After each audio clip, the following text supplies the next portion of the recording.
Como tem sido o seu sono durante a noite? Tem conseguido dormir pelo menos de 7 a 8 horas seguidas? Uma noite de sono irregular pode provocar mau humor, dificuldade de concentração, baixa produtividade no trabalho, além de colocar a nossa vida em risco. Segundo a Associação Brasileira de Medicina de Tráfego, 60% dos acidentes de trânsito no país são provocados pelo sono e pelo cansaço. A insônia, a apneia e o ronco são alguns distúrbios do sono e devem ser tratados como doenças. Para falar sobre esse assunto, eu converso agora com a cirurgiã dentista Kênia Felicíssimo, a única na Bahia com o título em odontologia do sono.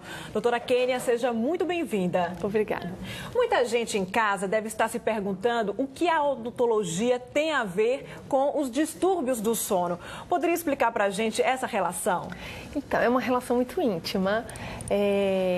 A boca e a odontologia vai trazer o quê? Um dos tratamentos oferecidos para o distúrbio do sono, ele concentra em aliviar o peso que a língua faz. Então, a língua, quando a gente está deitada, ela cria uma obstrução na passagem do ar.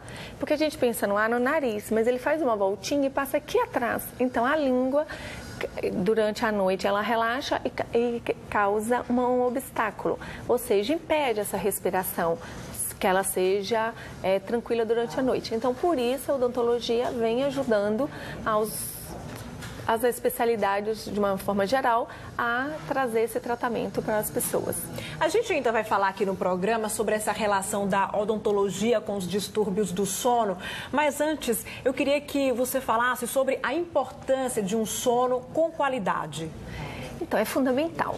Se observarmos que o sono ele é tão importante quanto a alimentação, ou até mais. Você consegue ficar quantas horas sem se alimentar, mas e sem dormir? Muito menos. Ele compromete todo o seu dia a dia, as suas condições de executar qualquer tarefa, seja ela estudar, trabalhar. Tudo fica comprometido se você não tiver uma boa noite de sono. Então, o sono é vital, precisa dormir. A questão de que dormir é perda de tempo, isso é a maior besteira. Agora, já existe aí um consenso de que o ideal é que a pessoa tenha de 7 a 8 horas de sono por noite. Quem dorme menos do que isso já vai ter alguma complicação no futuro, algum risco de saúde? Veja, as condições de sono ela é individual para cada pessoa. Você precisa descobrir quantas horas de sono eu preciso para restabelecer. E que se você dorme menos do que o seu necessário ou dorme com uma qualidade ruim, por isso os distúrbios do sono interferem aqui, o que vai acontecer? Você vai ter uma privação de sono e você também não vai conseguir ter sua vida normal. Nós temos dois grupos que fogem da normalidade, que é a média da população. Nós somos os pequenos dormidores, quem vai dormir entre 2 a 4 horas por dia e se sentem bem, executam suas tarefas, ou os grandes dormidores, esses extrapolam. É de 12, 14 horas de sono por dia para conseguir ficar bem. Mas isso é a grade da população entre 2 e 4%, a pesquisa mostra 80% ou 95% da população ela vai estar nessa média. Então, nós precisamos descobrir quantas horas de sono eu preciso e se as minhas horas de sono estão tendo qualidade. Isso que é o importante. Então, cabe a cada pessoa se policiar, né? E ver se durante o dia está desenvolvendo bem as suas atividades. Isso. O que nós precisamos observar? Quando você acorda com aquela sensação de que não dormi, estou cansado tanto quanto eu dormi. Durante o dia, você executou suas atividades com qualidade? Você está numa sala de aula, você consegue prestar atenção, consegue participar? Caso contrário, traga para o médico essa reclamação, porque você pode investigar. Nós temos hoje um exame que chama polissonografia. É um exame fundamental para a gente observar a qualidade do sono e também os distúrbios do sono. Eles são diagnosticados a partir desse exame. Então, é um exame que você vai para uma clínica, você é monitorado a noite inteira enquanto você dorme e depois é analisado. Então, nesse exame vai ter se você movimentou muito na cama, se sua perna movimentou, se você parou e quantas vezes você parou de respirar durante a noite, você fez todas as fases do sono, você ficou mais um sono superficial ou você conseguiu chegar no sono profundo, aquele sono que você sonha. Então, tudo isso consegue ser dimensionado nesse exame que é fundamental para que a gente possa dizer se a pessoa está tendo um problema ou não de sono. Agora, doutora Kênia, o que é mito e o que é verdade em relação aos benefícios do sono? Por exemplo, faz sentido dizer que dormir bem emagrece? Sim, é quase uma fórmula, né? Ninguém acredita. Por que dormir bem ele vai emagrecer?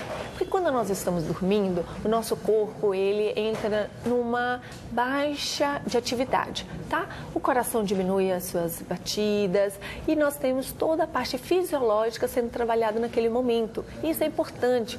Por exemplo, o hormônio da saciedade, ele é produzido no momento do sono e no outro dia você não vai ter vontade de devorar tudo que você vê pela frente. E se você dorme pouco ou você faça muita atividade, no dia seguinte o seu corpo guarda uma mensagem assim: vou comer bastante, vou guardar toda a energia porque à noite eu vou precisar. Então durma, descanse, que isso é excelente para emagrecer. Doutora Kênia, a gente vai continuar esse bate-papo no próximo bloco. Não saia daí que a gente volta já. A minha convidada de hoje do Band Entrevista é a cirurgiã dentista Kênia Felicíssimo, a única na Bahia com título em odontologia do sono. Doutora Kênia, vamos falar agora sobre os distúrbios do sono. Segundo a Sociedade Brasileira do Sono, existem mais de 80 doenças relacionadas ao problema. Entre os brasileiros, quais são as mais comuns? Então, nós temos o ronco, ele é o principal. 40% da população paulistana, ela ronca. Ao segundo colocado vem a apneia do sono, depois nós temos a insônia e o bruxismo. Essa foi uma pesquisa feita em São Paulo, mas essa proporção, ela reflete a realidade dos brasileiros como um todo? Então, muito provável. Ela foi feita em São Paulo, pela instituição do Instituto do Sono. Então, automaticamente, a gente utiliza ela como parâmetro para a sociedade de uma forma total. Agora, quais são as principais causas para os distúrbios do sono? Elas movimentam um pouquinho. Vamos lá. O ronco, nós temos como uma causa comum, é o formato que a pessoa tem da arcada. Quando você tem a mandíbula um pouquinho para trás, não precisa ser Noel Rosa, mas parecido, você vai ter mais chances de ter o ronco e de ter a apneia do sono. A flacidez de tecido, ou seja, você vai ficando mais velho, a sua musculatura já não tem tanto trismo, isso também é um fator principal. O formato que as pessoas têm da amígdala, da adenoide, muito grandes, isso vai ser um grande causador, por exemplo, crianças. E nós temos também que levar em consideração a obesidade. Por quê? Quando você engorda de uma forma geral, bracinho, barriga, mas a gente cria um cinturão de gordura aqui no pescoço. Então, isso também, durante a noite, vai prejudicar as pessoas durante o sono, acarretando o ronco ou a apneia do sono. Agora, a insônia, ela pode estar associada a que fatores? Olha, o principal fator da insônia nós temos hoje é o fator psicológico, é o estresse. Então a pessoa nós estamos vivendo num mundo 24 horas, então a pessoa acha que ela está perdendo tempo. Ou também o estresse do trabalho, que você tem que produzir quase que 24 horas, você tem que estar atento. Então tudo isso pode levar a pessoa a ser um estresse mais grave e aí ela responde com uma insônia. Então a primeira causa que a gente começa a pesquisar da insônia é o estresse. Mas também o uso de substâncias estimulantes muito próximo à hora de dormir acaba levando a pessoa a ter insônia. Ou então mau hábito, a pessoa acha que dormir depois do almoço, exagera na sua cochiladinha e passa um tempo maior, sei lá, 1 hora, dormindo 1h30, e isso vai atrapalhar o sono durante a noite. Então a gente precisa tomar algum cuidado. E também regularizar a hora de dormir com a hora de acordar. Isso é fundamental e dá um bom resultado para quem tem insônia. No Brasil, os distúrbios do sono, eles afetam mais as mulheres ou os homens, e em que faixa etária? Olha, os homens eles são mais afetados, mas quando adultos jovens. Depois, a mulher, na faixa etária da menopausa, a proporção entre homens e mulheres ela vai se igualar. Por quê? Na menopausa, nós paramos de produzir alguns hormônios que nos dão uma proteção da musculatura e aí vem a flacidez de tecido e vamos nos igualar em porcentagem aos homens. Então, chegando a hora da menopausa, a mulher que não roncou, ela tem uma possibilidade muito maior de roncar. Entendi. Agora, você falou anteriormente que a apneia do sono, ela aparece aparece como a segunda doença com maior incidência, né, entre os paulistanos, refletindo aí também um dado do Brasil. Agora, como é essa doença? Como é que ela se caracteriza? A apneia ela é diferente do ronco. O ronco, você vai ter uma dificuldade na respiração, o palato que nós temos, ele vibra e causa aquele barulho, mas você está respirando. A apneia, pelo contrário, na apneia você tem uma parada respiratória e isso é muito perigoso. Ou seja, para a gente considerar uma apneia, ela tem que ser de 10 segundos. Pense você fazendo esse teste acordado. Para de respirar agora e observe. O seu coração vai acelerar muito e 10 segundos é muito tempo. Imagine nós dormindo, que estamos desconectados, nosso cérebro está muito lento, o perigo que não é. Então, essa causa da apneia é uma obstrução total e aí você para de respirar durante 10 segundos, no mínimo. Então, ou seja, a gente tem uma classificação. Até 5 nós consideramos como normal, por hora.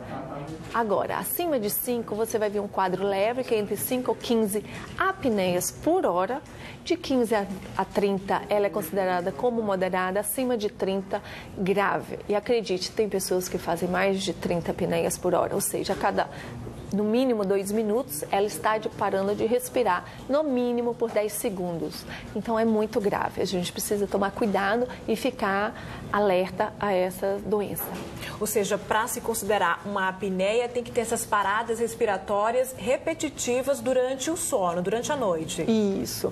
Então, nós consideramos, no mínimo, 5 por hora, para a gente começar a ter essa classificação. E a apneia tem que ser a parada respiratória por 10 segundos. Então, a partir de 10 segundos, considera-se uma apneia.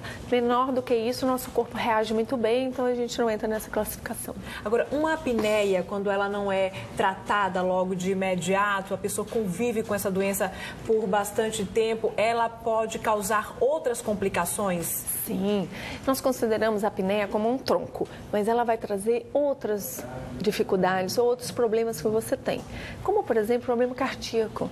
Porque se nós observarmos, a gente vai ter um aceleramento do coração. Imagine você que à noite foi preparada para descansar. A gente tem o que nós chamamos de descenso noturno. É o coração não para de bater, mas ele bate mais leve, mais devagar. E aí, com a apneia, ele acelera. Isso a gente pensa uma noite, uma semana e alguns anos. Como vai ser esse peso para o coração? Você está sobrecarregando o seu coração. Quem tem, as pesquisas já mostram também, as pessoas que já têm uma predisposição a ter diabetes, pode acelerar e ela chegar até a doença comprovada. Então, nós precisamos tomar bastante cuidado, porque a apneia, ela causando esse tumulto durante a noite no indivíduo, ela vai trazer muitas outras consequências. Doutora Kênia, nós vamos para um breve intervalo. Não saia daí que a gente volta já. A minha convidada de hoje do Band Entrevista é a cirurgiã dentista Kênia Felicíssimo, a única na Bahia com título em odontologia do sono. Doutora Kênia, você está desenvolvendo um aparelho intraoral que vai auxiliar no tratamento do ronco. Como foi que surgiu a ideia para esse projeto? Então, a ideia veio de uma necessidade do consultório. Então, as pessoas chegavam, queriam viajar, já queriam estar livre do seu problema do ronco, ou porque iam dividir o quarto com alguém, ou porque mesmo no avião elas não queriam passar o constrangimento de estar roncando, incomodando todos ao seu lado. Mas eu não tenho condições, ou melhor, não tinha condições de resolver esse problema tão de imediato. Então, surgiu a ideia de criar um aparelho mais simples, de plástico, que a pessoa pudesse adaptar até ela mesma e utilizar eliminando o ronco. Então, esse aparelho ele tem a seguinte função, como nós precisamos criar uma diferença entre a maxila e a mandíbula, pensando já naquela explicação que eu dei anteriormente, que a língua é a causadora do ronco, que estava aqui atrás. Então, encaixando o aparelho, o que você vai promover com ele? Essa diferença entre a maxila e a mandíbula. Então, você avança um pouquinho a mandíbula, leva junto com ela a língua e aí sua respiração normaliza e você elimina o ronco.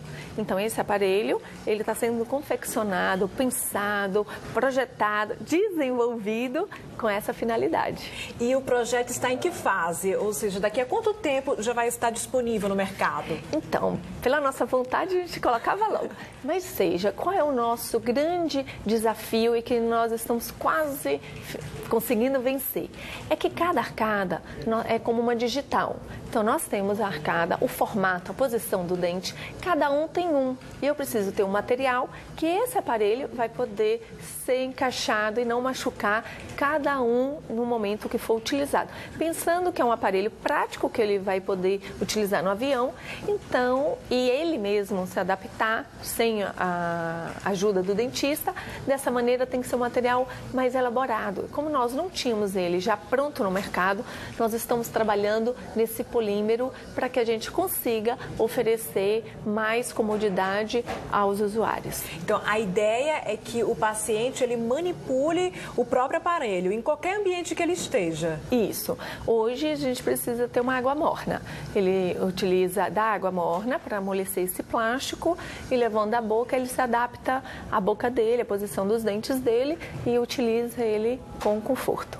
Agora, já existe um outro aparelho que você trouxe aqui também para mostrar a gente, que você já consegue aplicar agora só no consultório, né? O paciente não consegue utilizar esse outro aparelho por conta própria. Não, esse aparelho, ele é confeccionado, é um aparelhinho também pequeno, o modelo, né, se aproxima, mas esse aparelho aqui, ele é confeccionado individualmente, então eu preciso moldar o paciente, eu preciso copiar a posição do meu paciente, dos dentes dele, para assim, montar esse aparelho e eu ajusto no consultório e aí o paciente passa a utilizá-lo. Mas esse daqui precisa sim do cirurgião dentista acompanhando e é um aparelho mais sofisticado e também ele vai ser utilizado tanto no tratamento do ronco ou da apneia do sono.